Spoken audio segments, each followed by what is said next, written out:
দুলু জি Dulu mafia. উনি একজন mafia. এই যে জনগণে বলতেছে, তো উনি কি কোনো সন্ত্রাসী নাকি ভালো মানুষ?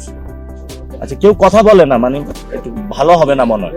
দলটার নাম কি? জাতীয়তাবাদী নিয়ে আপনি দেশপ্রেম ভালোবাসবেন। খালেদা জিয়ার দুইটা গুণ ছিল, একটা ছিল জাতীয়তাবাদী আর হলো ইসলামী মূল্যবোধ, এবং এই দুইটাকে মিক্স করে উনি গণতন্ত্রের ডাক দিয়েছিলেন।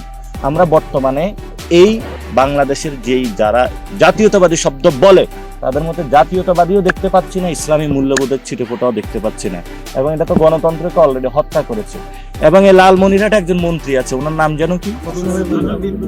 দুলু জি দুলু মাফিয়া। উনি একজন মাফিয়া।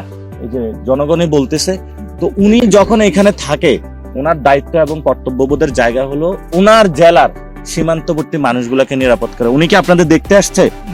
ওনার তো দেখতে আসা, এই যে মায়ের কান্নাটা শুনতে আসার ওনার দরকার ছিল। তাহলে ওনার দেখি আমি শহরে নেমে দেখি ওনার আতঙ্কে সব থাকে। তো উনি কি কোনো সন্ত্রাসী নাকি ভালো মানুষ? আচ্ছা, কেউ কথা বলে না, মানে একটু ভালো হবে না মনে হয়। তো এখন এরা ছত্রছায়া পাচ্ছে কোথায়? এরা ছত্রছায়া পাচ্ছে হলো উপরের থেকে। আমরা বারবার এগুলো বলে আসতেছি। আমরা ইনশাল্লাহ বাংলাদেশের সীমান্তকে শক্তিশালী করতে চাই। সীমান্তে আমরা মানুষকে আহ্বান জানাবো, যদি আপনাদের কাউকে মারে আপনারা লাশ নিয়ে গ্রামে গ্রামে মিছিল দিবেন, বাংলাদেশের সার্বভৌমত্ব আপনারা রক্ষা করবেন। আমরা সীমান্তবর্তী এলাকায় বলেছি, এই আসনের এমপিও আসে না। সীমান্তবর্তী এলাকায় মানুষের হলো সংঘবদ্ধ করে আমরা হলো মানুষের একটি শক্তিশালী সংগঠন বানাবো।